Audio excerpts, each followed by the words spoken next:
Medyo malaki-laki na rin naman na po. Okay. Ayan, We are recording. online po. Magandang hapon mga ka-Pix Pro. It's Alas Pix Pro once again. Though hindi pa technically 5 o'clock, pero dahil sa sobrang mainit ang balitaktakan namin kanina, parang hindi ata fair kung kami-kami lang ang mag-uusap. So, BP Yes. Ruby, kamusta po?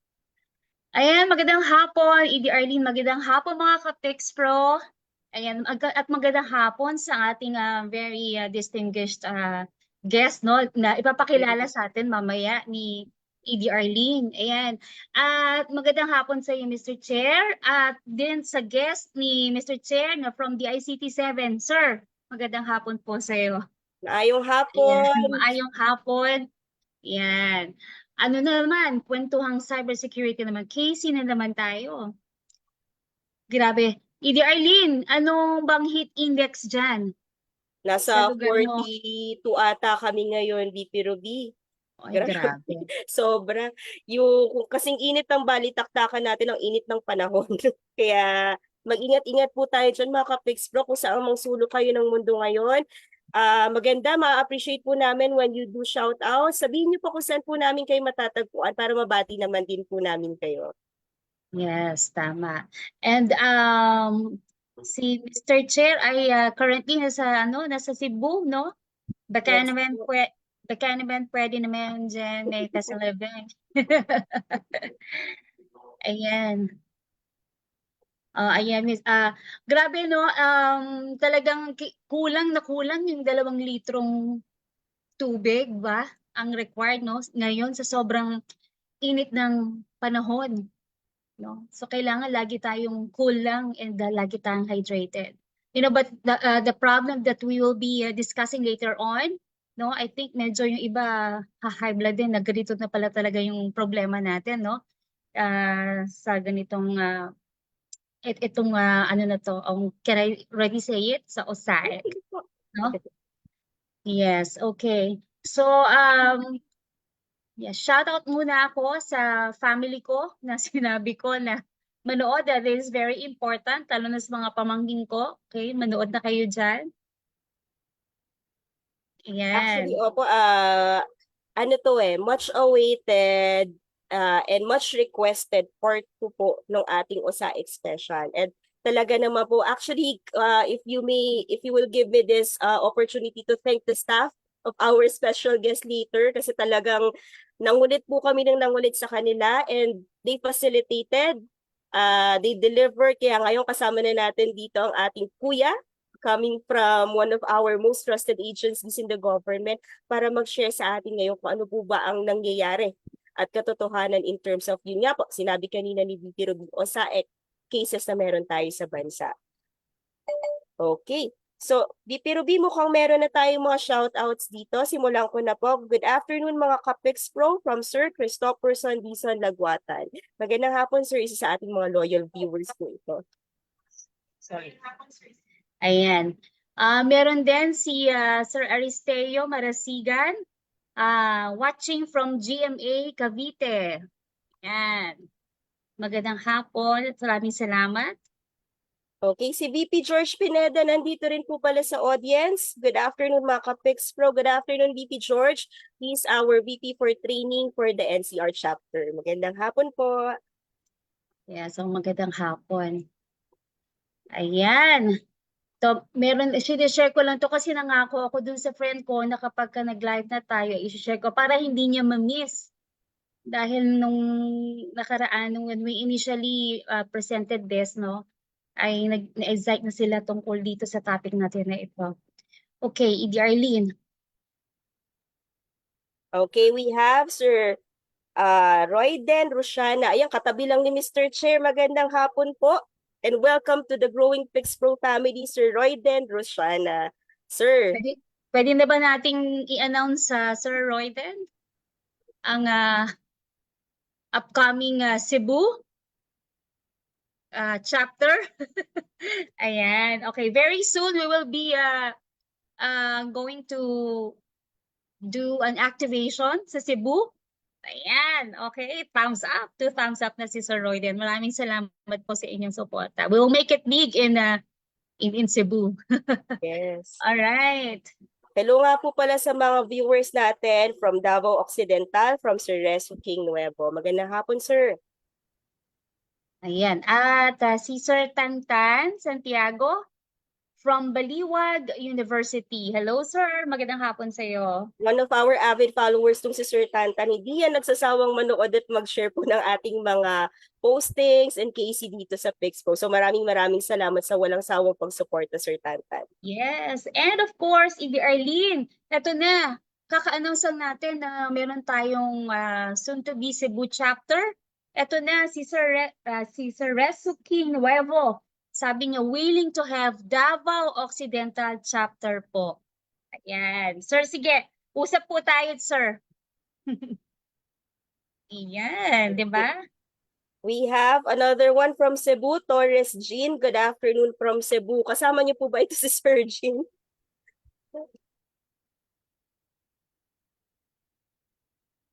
Si Sir Jean. All right. Okay, so Arlene, katulad nga ng nabanggit natin kanina na itong init ng panahon na ating nararanasan, ang topic natin ngayon ay kasing init din, you know? Itong panahon natin ngayon. So, Arlene, please do the honors of introducing Okay. our distinguished guest.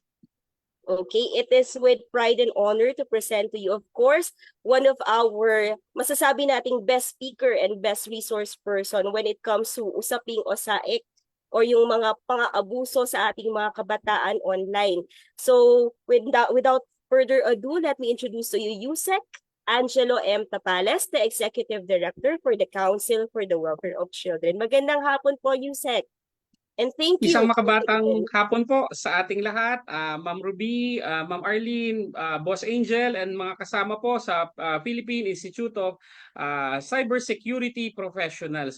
So talagang natutuwa ako at eventually natuloy na tayo at very timely yung natin, yung programa natin ngayon dahil marami pong development sa paglaban sa OSAIC dito sa ating bansa. Maraming ginagawa ang gobyerno and mai-share ko po yung ilang mga hakbangin natin sa lahat po na nakikinig sa atin ngayon at nanonood.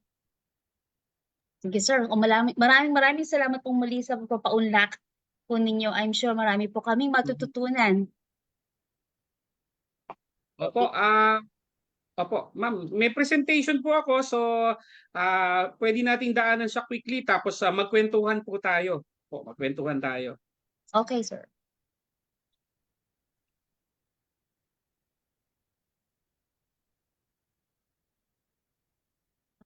Ayan, okay, by way of background po sa lahat po na nakikinig sa atin, ang Council for the Welfare of Children po, ang aming ahensya ay isang attached agency ng Department of Social Welfare and Development. Kami po ay nilikha under Presidential Decree number 603, December 1974 law po to. So kung December 1974, kami po ay magdidiwang na sa Disyembre po ng aming 50th anniversary. So ang PD 603 rin po ay 50th anniversary. Ngayong taon po, basically ang Council for the Welfare of Children po ay ang pangunahing ahensya ng ating pamahalaan, policy making agency po kami, lahat ng concern po ng bata, kami po ang nangunguna bilang policy arm ng DSWD. So sabi nga po namin sa Council for the Welfare of Children, basta bata, problema ng bata, kami o tayo pong lahat ang bahala po. So yan po ang Council for the Welfare of Children. So ang presentation po natin ngayon, of course, ay magsesentro sa online sexual abuse and exploitation of children. So para po doon sa ating mga nakikinig, of course, bago ko i-discuss ang OSAIC, of course, ang OSAIC po ay Online Sexual Abuse and Exploitation of Children and yung meron ding tinatawag na CSAEM naman, CSAEM, Child Sexual Abuse or Exploitation Materials. Sabi nga po ng DOJ, OSAIC is the offense, online sexual abuse and exploitation of children. CSAEM is the product of the offense. Ibig sabihin, yan yung mga pictures, yan yung mga videos, yan yung mga child sexual abuse materials na nalilikha po ng mga violators pag ini-exploit po ang ating mga kabataan. Ito po sa CSAEM Act po natin ay naging batas noong June 2014 June 30, 2022. Ito po ay Republic Act number 11930. So of course, OSAEC or online sexual abuse and exploitation of children is considered the worst form of child labor.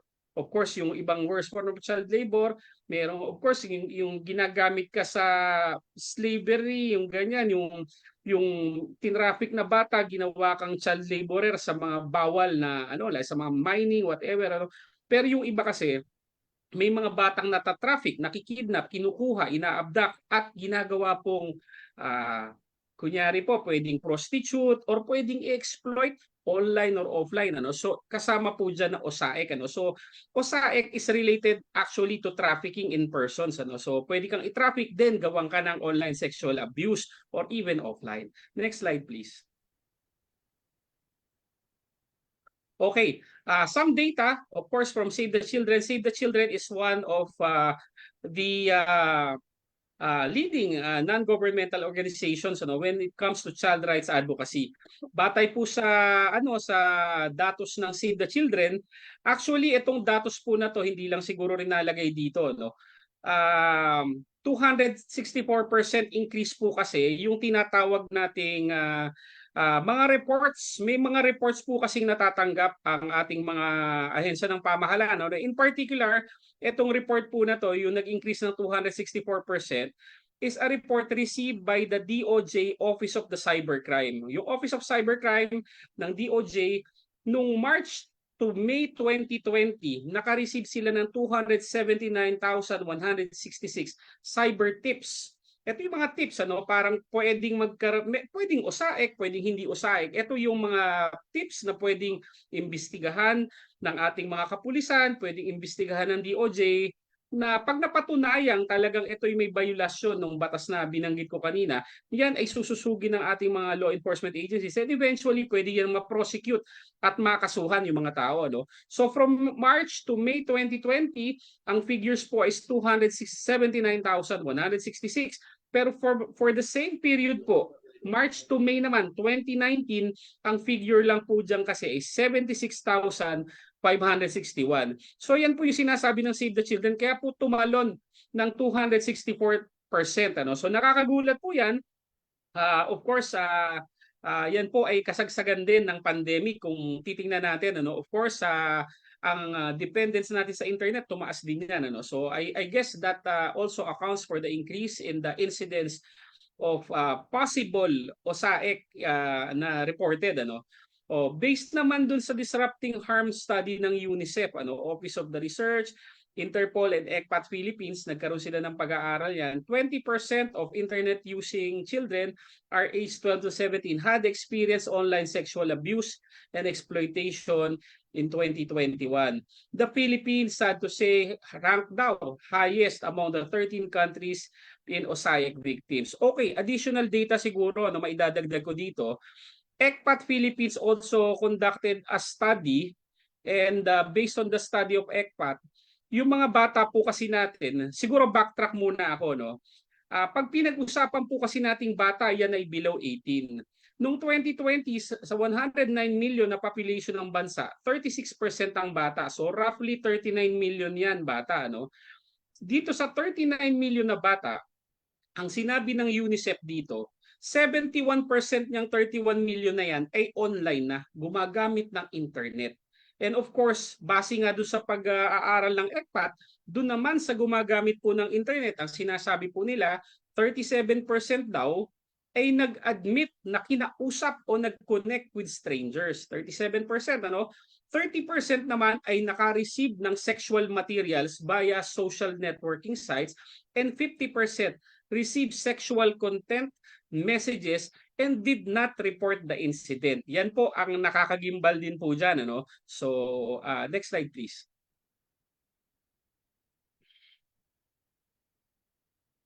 Okay. Batay naman sa datos ng International Justice Mission, isa rin po ito sa kapartner ng Council for the Welfare of Children. In 2022, nearly 500,000 Filipino children, or roughly 1 in 100, were trafficked to produce child sexual exploitation materials for profit. Yung trafficking, katulad ng sinabi ko, pwede kang matraffic for child labor, matraffic ka for sale of organs, or matraffic ka for production of child sexual abuse material. So nakakagimbal po yan. Ito yung sinasabi ko kanina, according to UNICEF, 80% of Filipino children are vulnerable to online sexual abuse.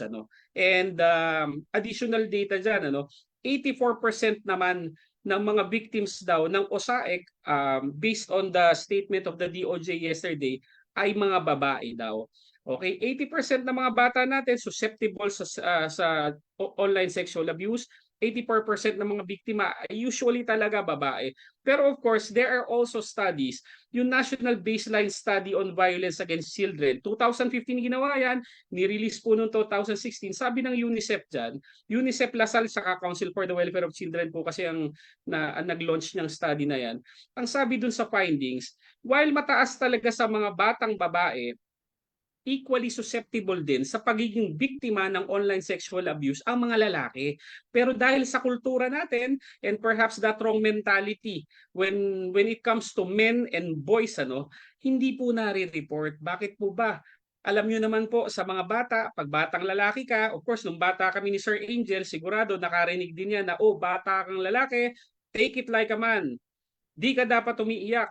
Hindi ka dapat nagsusumbong. Lalaki ka, hindi ka pwedeng maging biktima. Parang gano'n, So, I think it's possible that some cases involving OSAE against boys might be underreported or not reported at all. So, hindi po natin sigurado yan.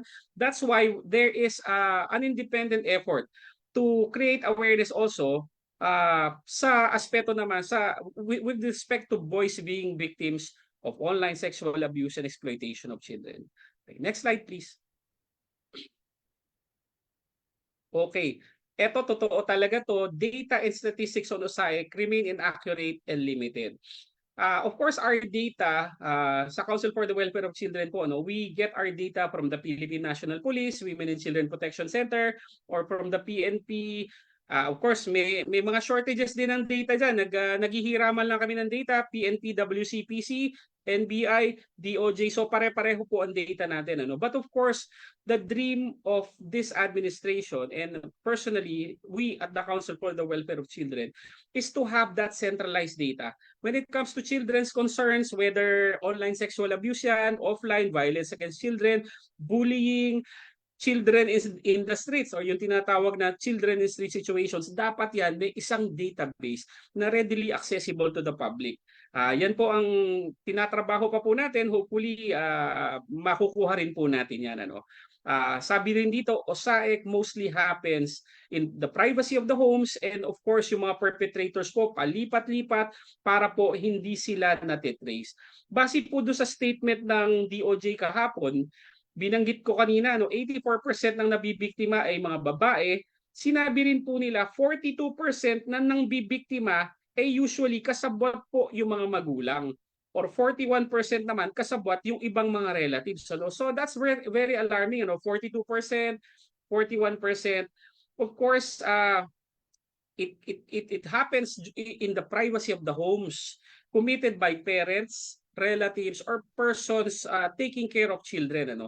Kasi very private to in the sense na pipicturan mo yung bata, ibibideo mo yung bata, ibebenta mo kung saan, ipapadala mo kung saan. So, sa totoo lang, napakalaking role ng mga parents po dito. Dahil ito ay nangyayari sa ating mga bahay po. Next slide, please. Okay, very true to. Poverty and underdevelopment remains to be the main driving force for families. Kasi po talagang hindi natin maiiwasan, perhaps the perpetrators and even the families of the children see this at easy money kasi, selling pictures or videos of children for dollars. Hindi po ba? Yung mga ibang nakakarating po sa aming report, mag-picture-picture ka ng anak mo, pinadala mo sa kung kanino, bigyan kang $25 per picture. Yan naman po ay internet lang ang bayad din. May mga payment intermediaries po tayo na talagang very kasi yan, very developed na rin yan sa bansa natin. Kaya talaga pong nangyayari yan. Poverty remains the main driving force of families. OSAEC of course is present in all countries po yan. Wala pong pinipiling bansa, mayaman o mahirap. Pero yung pagiging biktima po, medyo yung mahihirap po talaga na bansa ang nagiging producers of child sexual abuse and exploitation materials dahil nga po sa kahirapan. Pero ito nga po yung sinasabi ko kanina do sa mga interview ko kanina sa TV at sa radyo, hindi lang po kahirapan at underdevelopment ang talagang ang talagang cause ng pagtaas ng online sexual abuse and exploitation of children. Based on the national study on online sexual abuse and exploitation of children, this is I think this is a 2020 study naman launched by UNICEF, and De La Salle and IACACP. Ito po yung Interagency Councils Against Child Pornography pa. Wala na po ito ngayon. Pinalatan na po ito ng National Coordinating Center on OSAIC and CISAIM na ginawa dahil nga po may bago tayong batas sa OSAIC noong 2022. Ito po yung sinasabi ng report. Of course, poverty and underdevelopment, yan po ay sanhi ng pagtaas ng OSAIC. Ngunit ito pa po yung mga iba. Ito po very alarming din in the sense na totoo po talaga to at hindi natin maikakaila. Okay, ano pa ba yung cause? Number one, English language literacy. Dahil po ang mga bata natin ay marunong mag-English, kaya silang kontakin directly ng mga sexual predators din. Number two, availability and ease of access to technology. Ang ganda ng programa ng pamahalaan para i-improve ang internet, ang connectivity natin, ang mga telecommunications company natin, alam ni Sir Angel to, kanya-kanya silang pakulo para i-improve ang services ng internet sa atin. Yan ay nagagamit sa magandang bagay, research, education and all, pero yung kalahati ng picture po ay na-exploit naman ng masasamang tao din. So it's a factor why OSAIC is also high in the Philippines. Number three, well-established financial transactions ng mga facilities. Ito yung mga payment gateway na binabanggit ko kanina. Hindi na kailangan mag-face-to-face sa mga tao. Pwede kang bayaran dito, padala sa'yo, padala ka ng picture. So yan ay isang cost din po. Okay. Pang-apat, the absence of conflict, of course, the perceived conflict between sexual exploitation online and societal norms. Anong ibig sabihin po nito? May mga magulang kamag-anak nag-aalaga sa bata. Ginagawa po yung online sexual abuse and exploitation materials, nagpo-produce po ng CISAIM dahil feeling nila, no touch naman eh. No touch naman sir. Walang violation. Hindi naman ginahasa yung anak ko, hindi naman hinipuan ng kung sino-sinong mga matatanda o foreigner. Pinicturan ko lang o binidyo ko lang, pinadala ko doon. So no harm, no foul, no touch daw. Yan po ay maling mentality na nilalabanan po natin, nagkikreate tayo ng awareness. Nabanggit ko po kanina, OSAIC happens in the privacy of the homes and more often than not facilitated by parents or even relatives. Parents and relatives. Yan po kasi ay dahil dyan sa maling paniniwala na wala namang nangyayari dun sa bata. Of course, mali po yan. Alam po natin ang mental and psychological effect yan sa bata. And when you put CISAIM in the internet, nako, Diyos ko, sabi ko nga doon sa isang interview ko, baka sa internet lang po may forever. Bago po natin mapa-take down yan, bago mo mahanap kung saan bansang napunta yan, of course, it's really difficult. So, yan po ay binabantayan natin. Okay, etong promises of education and money, pag may nag-chat po sa anak nyo, ang tawag po kasi dyan grooming. Kinakaibigan ng anak, kinukuha ang loob, binibigyan ng load, o meron pang kanina yung nagme-makeup sa akin nung bago ko interviewin, yun naman pinaaral daw. Pero nagawan din ng masama. That's grooming, pinagbabawal din yan ng batas dito sa OSAIC, CISAIM Act natin, Yan talaga ang style ng mga violators. Kukunin ang loob ng bata and of course eventually hihingan ng picture. May mga kasong ganyan, hiningan una, hindi bastos na picture, hanggang sa eventually medyo bastos na yung picture.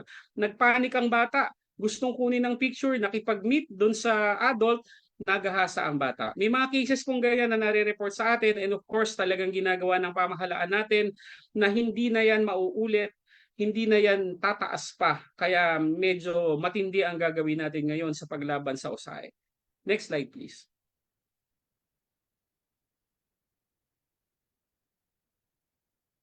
Okay, ito yung mga batas kanina. So, ito yung Ang point lang nitong slide na to mga kasama, sa mga nanonood po at saka nakikinig, marami po tayong batas at napakaganda nitong batas na to, itong Republic Act number 11930.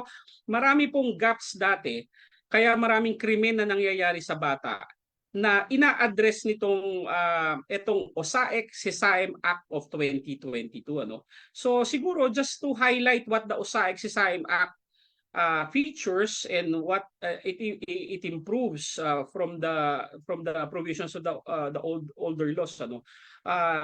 Ito lang po siguro, number one, meron pong inimpose na obligation sa mga internet service providers, payment service providers, yung binabanggit ko po kanina. Of course, may duty sila to report to the DOJ, to the report to the AMLAC, yung Anti-Money Laundering Council, pag merong mga red flags o suspicious transactions nasa batas po yan. Hindi lang po gobyerno na ngayon or yung mga complainant na naapi ang may duty. Pati po lahat ng pwedeng daanan at nagiging kasama doon sa structure ng pag-create ng child sexual abuse materials. Alam ni Sir Angel yan, may duty sila to report to the DOJ. And of course, pag naka-receive sila ng order from a competent authority, or a report with sufficient information para makita kung may violation ng OSAEC, they have the duty to take down. Okay, dito sa pag-take down na to, I'm not sure kung napag-usapan na dito sa platform nyo.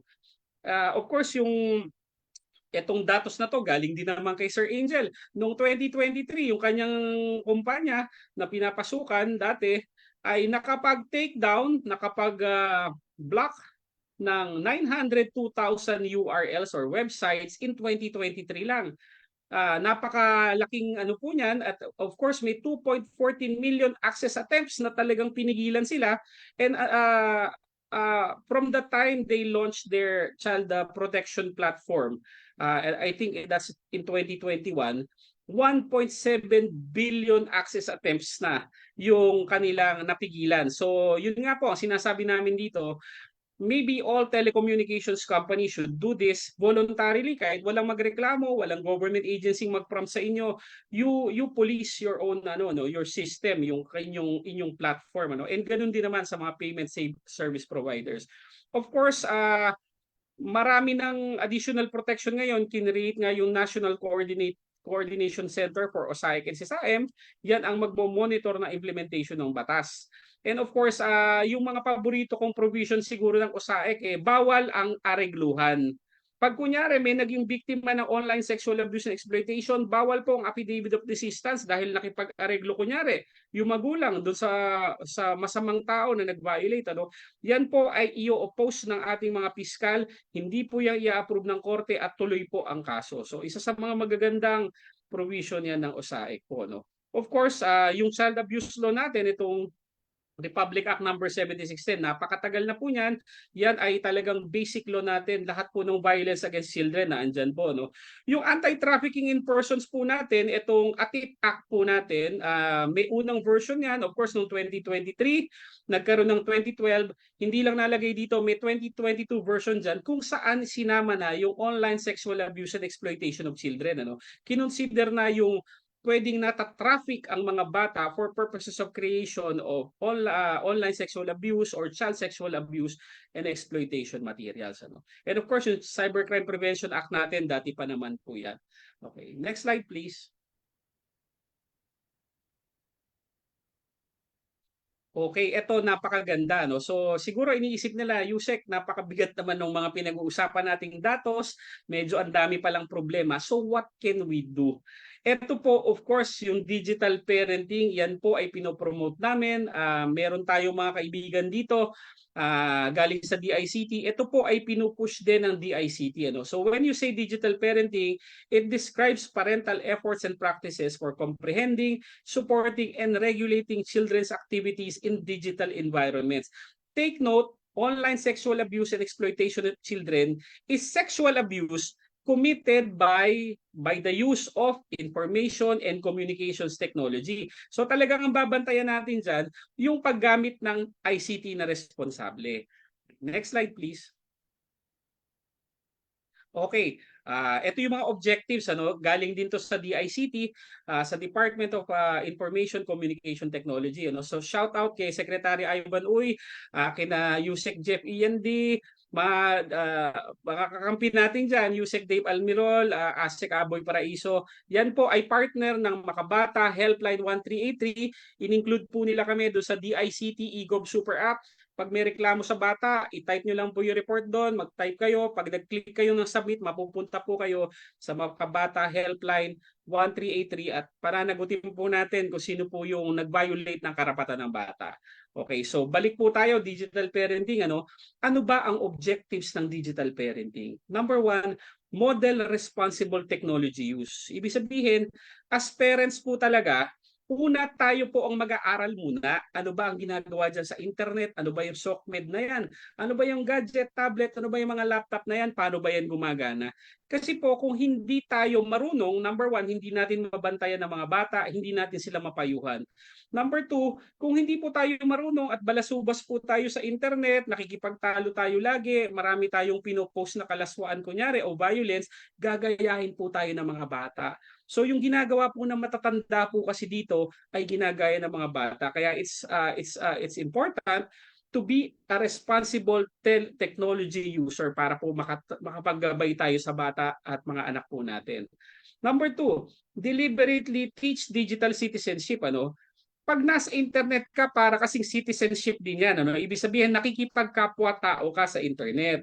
So, ibig sabihin, learn to accept the opinions of others, accept diversity, wag tayong violent, wag tayong below the belt, wag tayong scandalous, libelous, at kung ano-ano pa pong kasamaan, wag nating gagawin sa internet. Marami po tayong kakilalang ganyan. Sa personal, hindi po makabasag pinggan, pero pag nasa internet po, pag nakipagtalo, hindi po ba parang medyo naiiba ang personality. Yan po ay tinuturo dapat sa bata kung paano maging responsabling digital citizen. Kung mabait ka sa bahay, at of course, tinuturuan ka ng kabaitan sa bahay, yan din ang personality mo sa internet. Para po, in harmony lahat, wala po tayong nakakaaway at wala pong violence.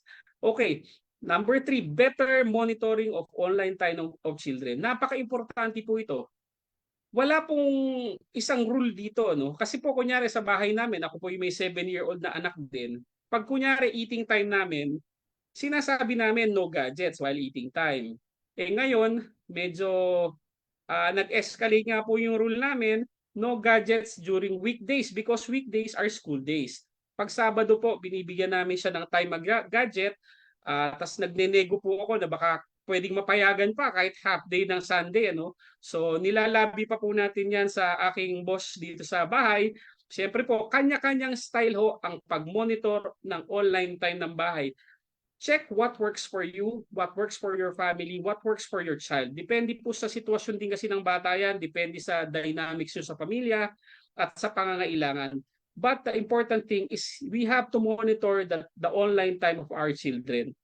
Pag hindi po natin binantayan yan, katulad ng binanggit ko kanina, 30% ang kinausap ng strangers, 37% ang pinadala ng mga bastos, 50% ang chinat ng mga bastos at hindi po nagsusumbong ang mga bata minsan. So kailangan po nating bantayan yan. Next slide please. Okay, 7 steps to good digital parenting. Galing din po to sa Cybersecurity Office ng DICT, kaya napakalaking pasalamat po natin sa DICT. Okay, ano ba yung 7 steps na tinatawag na yan, na good digital parenting? Number 1, listen to your kids. Okay, number 1, feeling natin basic to. Pero hindi po, ito ang pinakamahirap pong gawin. How to listen to your kids. Isa po sa legislative agenda ng Council for the Welfare of Children isulong ang child participation. Basically, child participation is listening to kids. Hindi po ba bigyan natin sila ng boses? Kasi sabi nga nila, nothing for them without them. So we are championing child participation. Pero maniniwala po ba kayo? Kahit ginagawa na po namin of course sa ahensya namin yan na tinuturo namin sa mga LGUs, ito lang po, yung isa sa mga dalawa na lang naman, isa sa dalawang items ng aming legislative agenda na hindi pa po tayo nakakakuha ng champion sa House of Representatives saka sa Congress. Siyempre po marami po tayong discussion sa ating mga kakampi sa politika. Medyo ang kalaban po kasi natin dito is tayo ring mga adults, yung mentality natin. Ano ba yung mentality? Don't talk, adults are talking. Or I am right, you are wrong because I am big, you are small. Alam niyo yung mga ganyan? Cliche yan, kahit sa pelikula po napapanood natin yan. Pero yan po ang isa sa pinakahadlang kung bakit ang child participation sa bansa natin ay talagang yumayabong pa lang under this administration, ano, and pinupush natin. Mahirap na laban yan because the problem really is the mentality, the wrong mentality of some adults, ano. Kaya po yung listening to your kids, yan ay pinaka-basic, nilagay pa sa number 1, but I think that's the hardest thing to do. Because, you know, minsan as parents or as adults, we don't really, well, some of us really don't value the opinion of kids just because they are kids. Pero yun nga, mali nga po yan, ano? So, kung gusto nyo pong maging good digital parent, listen to your kids. Keep an open communication, always listen to them. Pag may napapansin po kayong kakaiba sa kanila, dyan po nyo malalaman yan if you listen to your kids. Di po ba? So, very basic, listening to your kids, hindi makakain, naging balisa, naging aburido. Ano kaya ang nangyari sa bata? Hindi po ba? But if we don't listen, we will not be able to notice that. Okay, so number 2, educate yourself. Okay, ano bang ibig sabihin nito? Kung ikaw hindi ka marunong mag-internet, hindi ka tech savvy, wala kang kaalam-alam sa gadget, sa laptop, sa cellphone, wala ka pong tsansa na bantayan yung anak mo, pamangkin mo o mga bata sa internet. Kasi ang mga bata po, of course, adept po talaga yan sa gadgets, sa mga sites, sa mga games. Alam po nila yan. So hindi po natin magagabayan ang ating mga anak, ang mga bata, at hindi po natin sila mababantayan kung tayo po mismo ay hindi marunong gumamit ng information communication technology.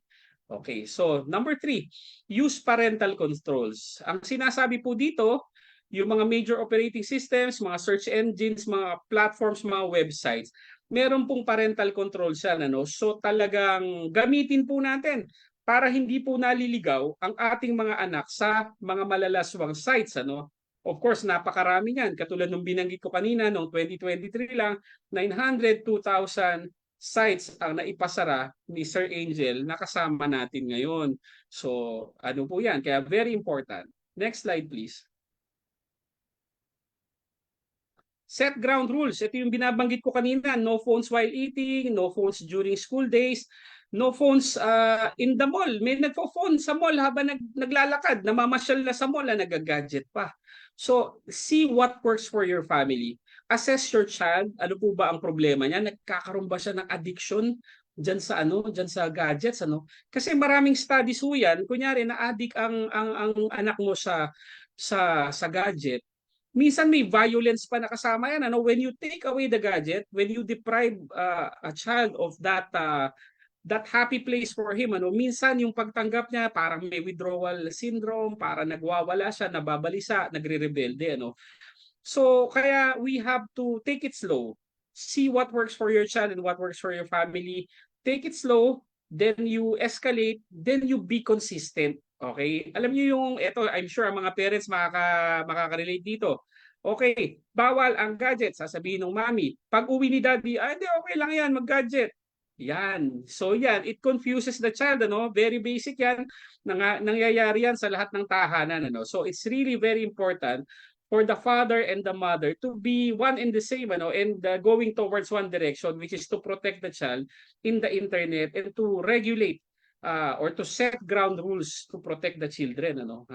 Yan ay kailangan nating pag-usapan sa ating mga esposo, sa ating mga in-laws din. Minsan yung mga in-laws may ibang palaka din, ano. So just talk about what works for your family, set the ground rules, and be consistent. Okay, itong kasunod, friend and follow but do not stalk. Ang purpose po kasi dito, pag medyo malalaki na ang bata, kunyari mga teenagers, nagkaka-Facebook na po kasi yan. So, pwede nyo i-friend ang anak nyo, pero hindi nyo i-stalk. Ibig sabihin, don't stifle him, don't spy on him. you are joining his or her network because you just want to observe sino bang naging friends niya, sino yung ka-interact niya, para rin makita ng anak nyo na nakikita nyo ang ginagawa nila. No? So, you don't have to spy on him or to stalk him, pero just to make him feel that you are there, you are guiding him, and you will protect him from any untoward incident in the internet. Ano? So, pwede po natin gawin yan sa ating mga anak. Huwag po natin pabayaan. Yung iba, mga bata, 10 yung accounts. Ano? So, let's regulate it. Ano? Let's regulate. Pwede silang mag-social media siguro, medyo pag teenager na, pero kailangan po nating bantayan pa rin. Next slide, please. Explore, share, and celebrate. Ano? Iba-iba po ang pwede kasing gawin sa internet. Kunyari, nasa internet kayo, magkalayo ng lugar, you can have video calls, you can play games jointly, you can watch whatever, do some activity in the internet. Ano? Make it a fun activity, make it a fun experience so that siguro ang ano nito, ang pinaka-objective nito is maging close kayo at maging part ka rin ng paggamit niya ng internet para well-guided siya, protected, and of course, wala pong itatago siguro sa atin. It promotes closeness din para po nababantayan natin yung ating mga anak. Ito, very important, yung be a good digital role model. Pag kunyari tayo, bayulente sa internet, nakikita ng anak natin, nakikipagbangayan tayo doon sa kapitbahay natin, naka-Facebook natin o ka-Instagram or kung anumang sokmed natin, wag na po tayong umasa na babait po ang ating mga anak sa internet. Of course, we have to be a good digital role model. Kasi po, kung ano nga po ang ginagawa po ng matatanda, yan po talaga ay ginagawa rin ng bata, lalong-lalo na po sa internet. Of course, because of the distance, because of technology, mas malalakas ang loob ng tao. Whether we admit it or not, mas malalakas ang loob ng tao sa internet. That's why perhaps more care, supervision, and restriction should be made, especially on our kids while using the internet. Okay, next po. Next slide po. Okay, additional ways, conduct age-appropriate discussions about sexuality and consent. Ito, it's difficult kasi po bawat bata iba-iba, bawat mga magulang iba-iba rin po ang style, but sooner or later, we have to talk to our kids about sexuality. Talk to them about private parts. Do not show your private parts. Do not let people touch your private parts. May safe touch, confusing touch, wrong touch. Meron po tayong mga modules para dyan. Learn how to say stop, to say no, or learn how to run pag ayaw kang tigilan, and learn how to tell.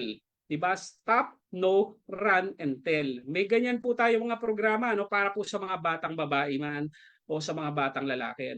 Be open to them. Be open to them. I know it's difficult kasi po ako may bata rin pong anak and lalaki siya. Siyempre si mami medyo hindi komportable sa ganyan. Ako kumakausap sa kanya.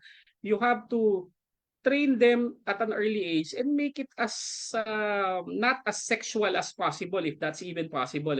And siyempre pag medyo lumalaki na, dyan pa natin sila i-guide.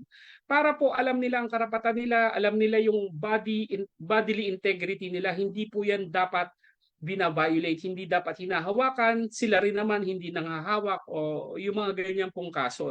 We have to think of the best way to communicate. Basically, this is still listening to children and communicating with your child.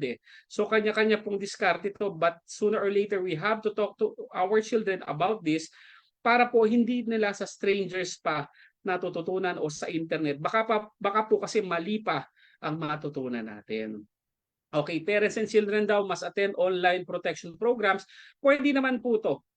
If you have the time, of course, sabi nga kanina, yung enjoy, share, and yung mga activities sa internet, perhaps this is one of the activities na pwedeng gawin nyo with your child. Ang Council for the Welfare of Children po, of course, we promote digital parenting. May mga modules po and seminars kami about that. May mga child sexual abuse awareness programs din kami. May mga short courses, may mga modules. Pag nakakita po kayo ng mga ganyan, lalo na related sa anak nyo, like this online sexual abuse, watch it with your child and explain to the child what's happening. O ito, bawal to. O pag ganito nangyayari sa iyo, dapat magsumbong ka sa akin. Alam niyo po, bilang Executive Director ng Council for the Welfare of Children, sa dami po ng problema ng batang nakikita ko, wala talagang one rule eh. Pero kung may anak po kayo, alam niyo ang sinasabi ko lang sa anak ko, anak, just tell me everything. I will not be mad, mama will not be mad. Be open to us because if you don't talk to us, we will not help you. I think yan ang pinaka pwede nating gawing sandata ano kasi hindi natin mababantayan ang anak natin kahit hinahatid sundo natin yan. Kailangan lang turuan natin yung mga anak natin na makipag-communicate sa atin nang walang pag-aalinlangan at walang takot. Kasi kung hindi po tayo magko-communicate sa kanila, ito related siguro dun sa panghuli no, yung teach how to report cases, we will never know kung ano ang nangyayari. Ganyan po yan. Ano? So, effective communication, listening to children. Basically, doon sa dami ko nang binanggit, baka yung dalawang yun po ang pinaka-importante. Next slide, please. In connection with reporting cases po, of course, I will take this opportunity to promote the Makabata Helpline 1383. Ito pong 1383 na to, landline po yan. Alam ni Sir Angel kung paano nabuo yan. So, salamat kina Sir Angel at ang kanyang mga kasamahan. At natulungan kami magtayo nitong Makabata Helpline 1383. So, landline yan. Ito po mga cellphones namin na andyan din po. May smart po kami dyan. 1383 din po yung dulo. May Globe din po kami. We have Facebook. Meron kaming email at meron din kami Instagram. For the details, so, yung sa mga nakikinig po sa atin at nanonood, just go to the Makabata Helpline Facebook page na andun po lahat yan. Ano po ang pwede isumbong OSAEC and all other children's concerns? Pag meron po kayong issue or concern sa bata, hindi nyo po alam kung problema ba talaga yan, hindi nyo alam kung sa magsusumbong, kami na po ang mag-iisip para sa inyo. Call or contact us. We will handle your case. We will help you. We will resolve it at our level. May lawyers po tayo dyan, saka social workers.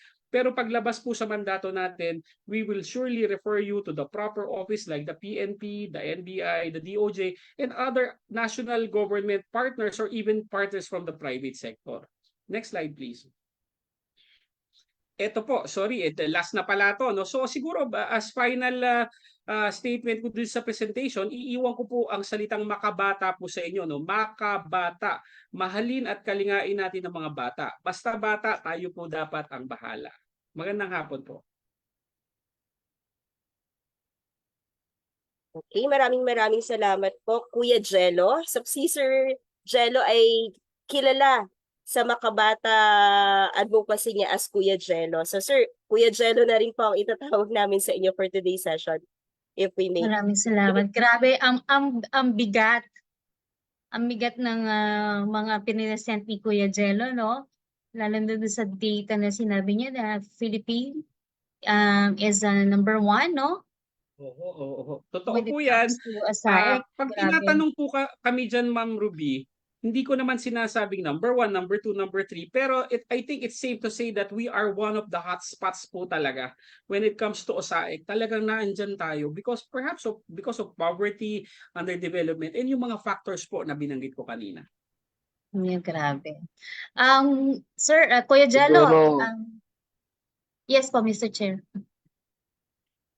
i-ano ko lang, no? I-shout out ko lang yung classmate ko sa masteral namin sa Lasal ngayon, si Kuya Tops, si Christopher Dizon Lagwatan. Isa din ito sa masugid na advocate against OSAEC. No? Meron siyang ano dito, matagal na itong nag-advocate ng campaign against child sexual abuse materials online. So, Yusek, iano ko lang na ito si Kuya Tops, advocacy din niya yung anti-OSAEC. Kaya ito medyo mahaba-haba yung kanyang comment, no? Pero to summarize it, he is happy to spread also this advocacy sa kanyang community, no? To combat the online sexual abuse and exploitation of children. Thank you. Okay, Mr. Chair. Kuya Jalo, ako na po ang magbabato ng unang tanong. Okay po. Nakita ko po kanina, you've cited so many laws, no? We have 5 po yata yung nakita ko kanina na laws. Pero what do you think po are the gaps, no, sa ating laws in addressing the OSAEC? Kasi parang kahit na ang dami-dami niya, still, hindi pa rin natin ma-address totally eh. Etong Anti-OSAIC CSIM Act natin since June 30, 2022 pa lang to, no. I think it's still early to talk about gaps, ano, kasi we're under the implementation process. Anyway, since the passing of the Anti-OSAIC CSIM Act in 2022, eto may datos lang tayo, no. I-share ko lang from PNP po to. Since the enactment of the law in 2022, 137 police operations na po ang na-conduct nila, nakapag-rescue sila ng 196 victims, nakapag-arrest ng 63 suspects at may 85 criminal complaints po na pending ngayon. Ano? From the NBI naman, for 2023 lang, nag-conduct na po sila ng 45 operations para po masolve tong OSAIC na to. No? So, we are in the process of early implementation and batsi po sa mga datos na nare-receive po namin, medyo effective naman siya. Of course, itetest po yan ng, alam nyo naman po, ang mga violators, talagang lahat po ng lusot, kung makakalusot, gagawin po niyan. Ano? Of course, alam ni Sir Angel to na ang isa sa mga binabantayan namin, yung pagpasok ng AI OSAIC dito sa Pilipinas, AI CSIM, ano? Yung AI-generated child sexual abuse and exploitation materials. Kausap ko si General Portia Manala 2 days ago ng PNP Women and Children Protection Center. Sabi niya sa akin, Sir, as of 2 days ago, wala pa pong reported sa amin na AI CSIM. But of course, there is really there is always that possibility of underreporting or not being reported at all, kasi syempre kung walang mag-report po kasi ng mga AI generated CSIM or nahihirapang mag-distinguish kung AI sila or hindi dahil very sophisticated yan ngayon, mahirap po natin malaman, and perhaps that's that's a gap which we should address, kasi medyo tayo pag may nagsumbong, nagre-react, wala pong problema dyan. But the prevention side po kasi, baka yan ang kailangan nating pagtulong-tulungan. Kasi pag wala namang nagsumbong, sa totoo lang, hindi naman natin malaman kung meron talaga or hindi. Pero ito, I'm very optimistic dito sa batas na to, yung Anti-OSAIC CSIM Act natin, kasi yung mga gaps dati ng laws, ay inaddress nito. Binigyan ng lakas ang ating mga piskal, ang mga kapulisan, binigyan ng obligation ang mga internet intermediaries, payment intermediaries, ang mga national government agencies, member kami ng NCC o SAIC-CSIM, marami rin po kaming assignment and of course yan po ang pinagtutuunan natin ngayon. So, sa amin naman po siguro ang mai-share namin, may child-friendly local governance audit po kasi every year. Annual yan and mandatory. Ang mga LGUs talaga nagko-compete kasi gusto nilang makakuha ng seal of child-friendly local governance. Sa amin po, we will of course talk with DILG at si Secretary Benhar Abalos, very active po pagdating po sa batang usapan. Gusto namin higpitan yung mga indicators para mag-zero in din, hindi lang sa violence against children or yung mga pag-address ng concerns ng children in need of special protection, pero more particularly, ano ba yung kumbaga mag-zero in din tayo sa OSAIC by requiring LGUs to launch projects about OSAIC in particular para po talaga tingnan natin kung magkakaroon tayo ng malaking impact. Thank you very much for that explanation, Yusek. No? So parang very much work in progress at hindi tayo titigil kasi hindi rin tumitigil ang kalaban. Kaya hindi rin dapat tayo tumigil sa pag-innovate ng ating mga batas. And by the way, Siguro, Arlene, dito sa sa kay Kuya Tops ulit, no? Sabi niya dito, just to share my points lang na marami pa rin ang exploiters na nagbebenta ng child pornography, hindi na rin tinatawag na child pornography ito. Child sexual abuse material, no? Sa term na ATABs via Facebook and Telegram. Sabi ni Kuya Tops. So where the mode of transaction is via the local financial mobile apps or crypto. And this price ranges from less than 100 peso to 500 pesos, where they sell illegal content similar from other digital content like magazines, books, movies, etc.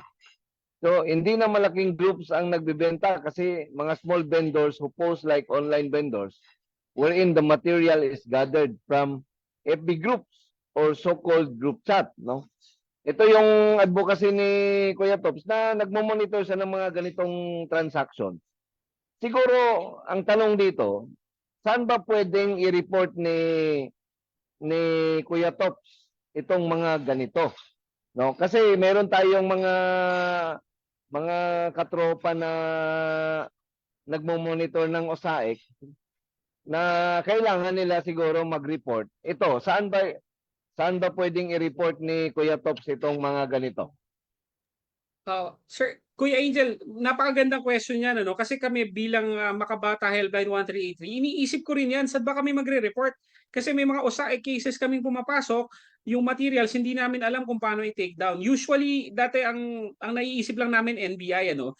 Pero yun nga, lately, we were brainstorming with the PNP Anti-Cybercrime Group. And yun nga, sinabi ni Major General Sidney Hernia, saka ni Colonel Vina Guzman, yan po ang mga bida dyan at mga bossing natin dyan sa PNP ACG, meron daw silang capability na i-take down yan. Sabi ko, sir, pati ba yung mga nako-clone ba na Facebook, na-hijack, tas hindi kami, kumbaga na-clone na yung Facebook mo, pati po yun, kaya nila CISAM contents, Facebook, anything about ICT, anything about the internet. Of course, we can still report it to the PNP Women and Children Protection Center. Pero ang PNP WCPC po kasi ay nire-refer din po pala sa PNP Anti-Cybercrime Group. So pwede po natin pag-reportan yan. Sa private sector naman, katrabaho namin yung ECPAT Philippines.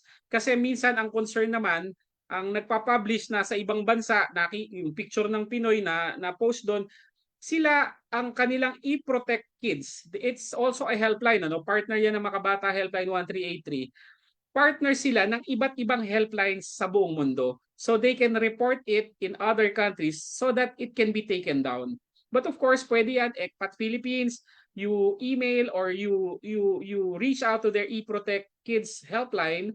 The Makabata Helpline, kami po ang maglilink sa inyo dyan. Kung hindi nyo matandaan lahat to, 1383 lang po ang tatandaan nyo. And of course, yung PNP Anti-Cybercrime Group, sila po ang madaling magtanggal din yan. Okay. Yes po.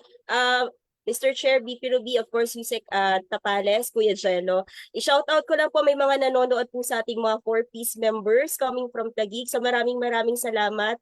Maganda po ang feedback, natututo po sila regarding our topic. So balik po tayo sa discussion. Thank you, Yusek Tapales. In the US, may database sila for predators and offenders. Is there a chance that this can be replicated dito sa Pinas? So possible po ba yun, Kuya Jello? Posible po. Dito po sa binabanggit kong Anti-OSAIC CISAM Act po, yan mismo ay nag-uutos sa atin na yung NCC OSAIC CISAM, yung National Coordinating Council na binanggit ko kanina, under the DOJ po yan. Ano? So gagawa po sila ng database or registry ng mga sexual offenders. So pwede na po nating magawa yan. Pero ngayon naman, dahil ginagawa pa lang yung database na yan, ano, bigyan ko na rin kayo ng update. Partner din po kasi namin ang Bureau of Immigration. Okay, ang kwento sa amin ng Bureau of Immigration kasi, nung na-lockdown tayo kasi pandemic, chat-chat lang ang mga sexual predators. Nung binuksan na natin ang ating mga airports, mga pantalan, eto na sila pumunta sa Pilipinas. Anong nangyari? Nakaabang ang DOJ at Bureau of Immigration. Sobrang daming nahuli sa kanila, na-block ang entry. Yung mga nakapasok naman dito, dahil vigilant ang mga tao, nakikick out nila, na-deport. So, if may foreign or foreigner complexion ang sexual abuse, whether offline yan or online, you can reach out to the Facebook of the Bureau of Immigration. Meron silang programa ngayon na bago, no? Yung hashtag e-protect is ECPAT, no? Hashtag Shield Kids. So yan ay program naman ng Bureau of Immigration. Contact them through their Facebook site. Magiging partner din po sila na Makabata Helpline 1383. Okay, thank you. Siguro, Yusek, hindi ba pwedeng magkaroon ng centralized na hotline Ayan, maganda yan, Kuya Angel. Ito yung niluluto pa lang namin. Of course, katulad ng binanggit ko kanina, kami ay attached agency ng DSWD, the Council for the Welfare of Children and the DSWD are drafting an executive order for the signature of the President. It's an EO called the Pag-asa Program. It addresses many concerns ng mga children in need and special protection, violence, sexual abuse, iba-iba po, no.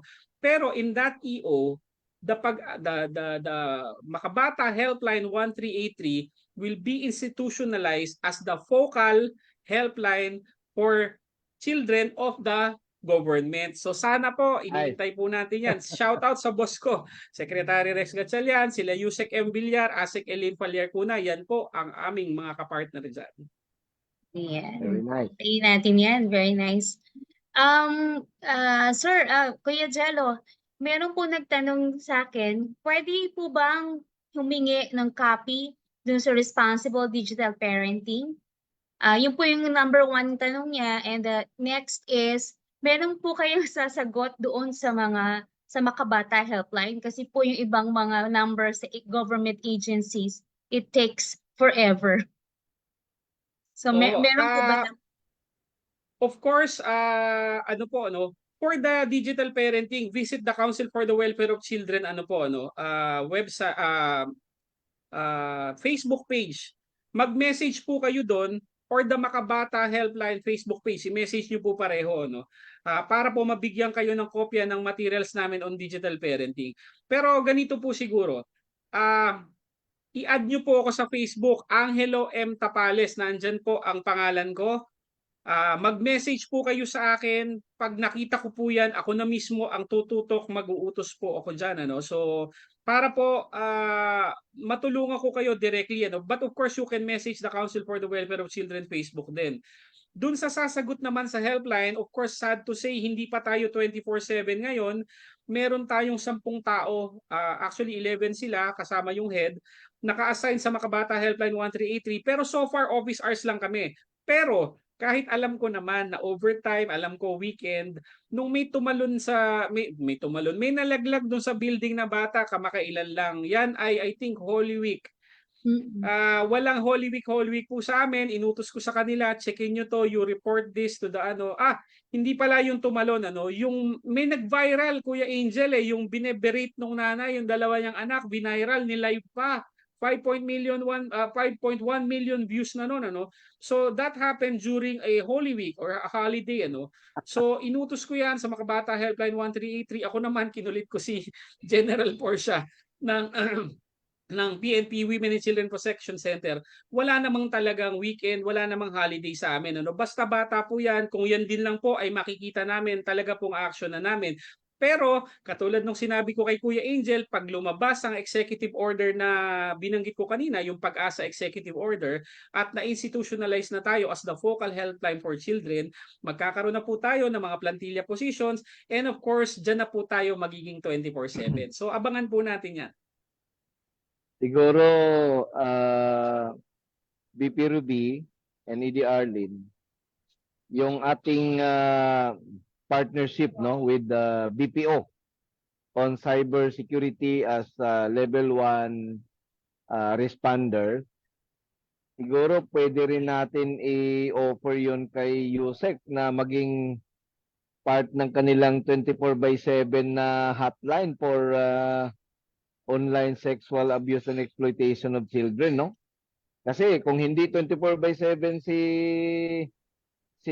Makabata Helpline, tayo yung mag-augment. Siguro i-offer natin yun. Tama po. Tama yan, Kuya Angel, para force augmentation yan habang kami ay kapos. I'm sure naman kahit maging 24/7 kami, pag may volume kasi, hindi namang maaring kapusin, So always welcome kami for partnerships, especially with the private sector.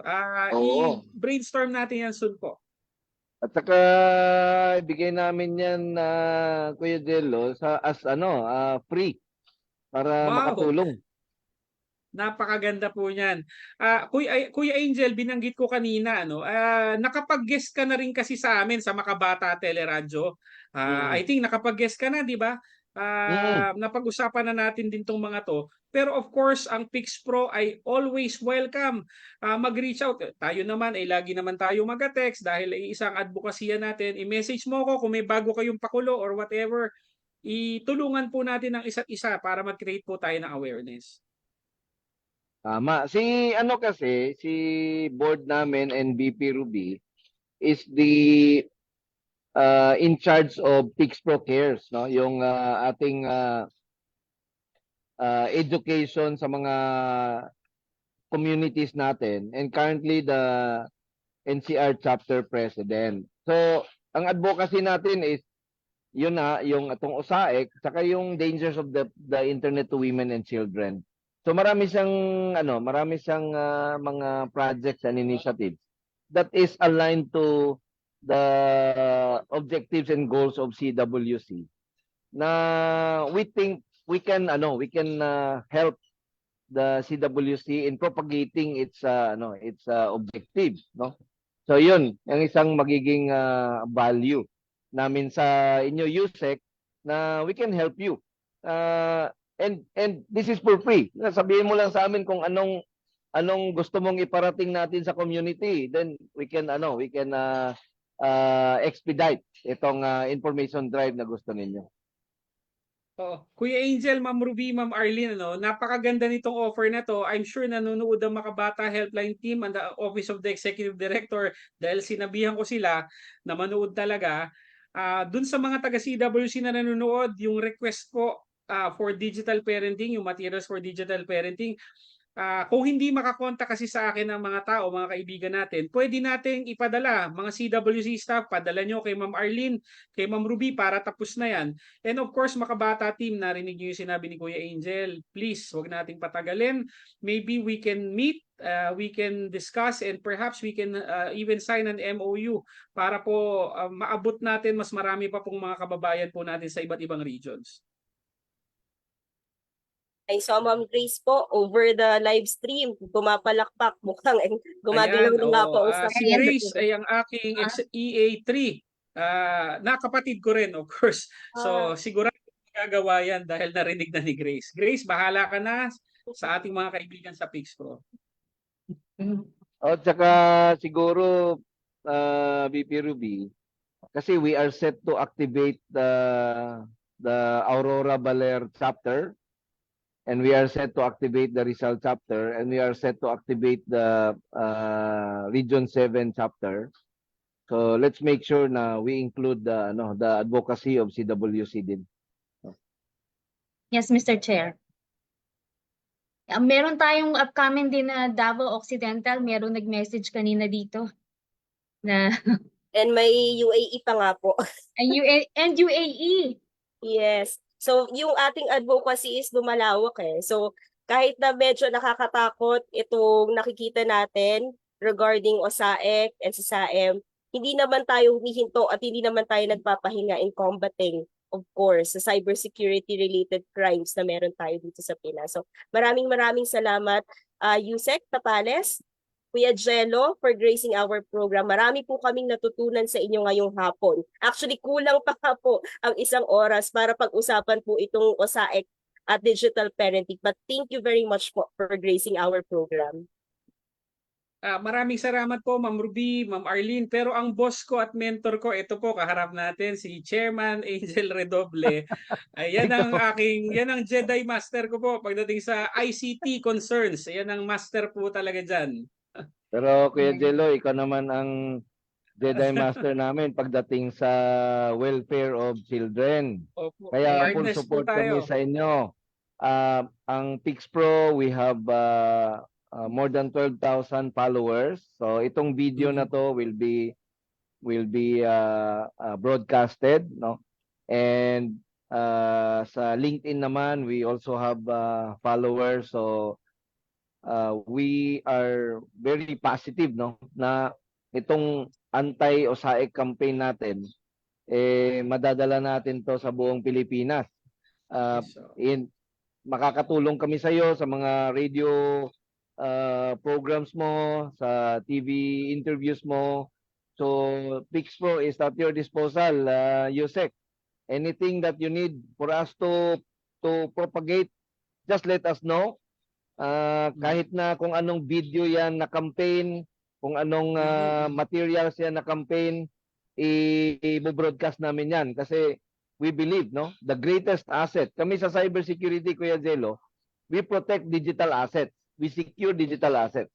But the most important asset that we need to secure and protect are our children. Tama Yun ang po, pinaka-importanting asset na ano. So, Pix Pro is at your disposal, 101% support sa CWC at sa campaign mo, Kuya Jello. Opo, Kuya Angel, PixPro, friends, pag-utusan nyo rin po kami, tayo po ay partners. Yaka po mula sa akin, yaka po mula sa Council for the Welfare of Children. Thank you, Yusek. you. Thank you. Thank Thank you. you Thank you very po. much. Yes po. So Thank you isang po. hapon na naman po ang lumipas mula sa ating kwentuang cybersecurity. Maraming salamat po kay Kuya Jello. And of course, Mr. Chair, VP Ruby, Yusek, anything else that you want to add before we wrap up the day? Ako nga po, wala po na siguro maliban sa katulad ng pinapaulit-ulit ko, basta bata, tayo pong lahat dapat ang bahala.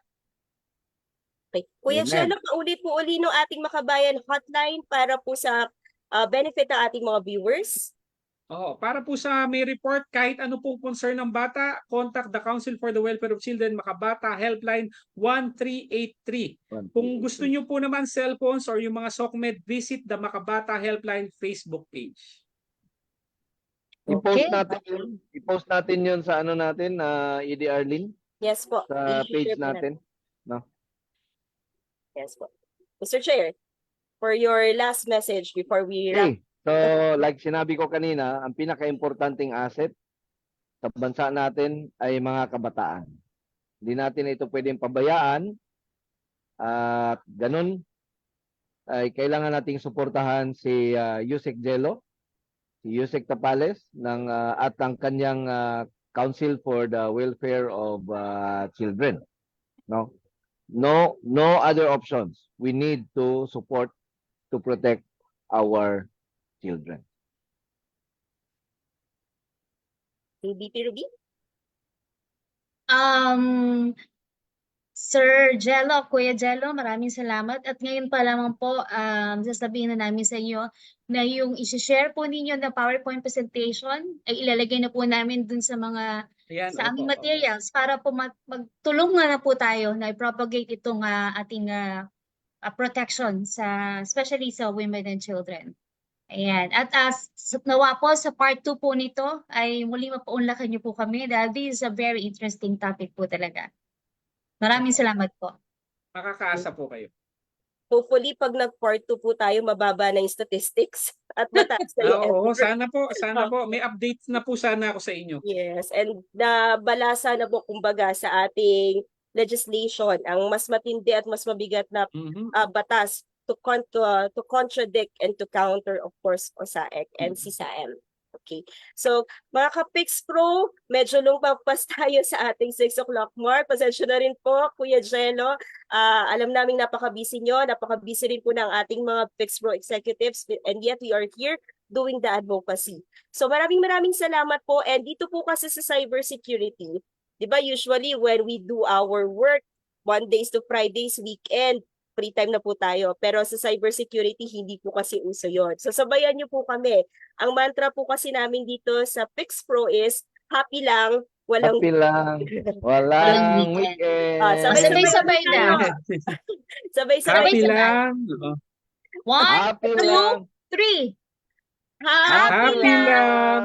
Walang weekend. Thank you, Kuya Jello. Sabay rin tayo na. Thank you po. Kuya Jello. See you soon. See you soon. Mr. Thank Chair. you, thank you. Salamat, po. team. CWC. Magandang hapon. Thank you, Ma'am Grace Tapales. Maraming salamat. Okay.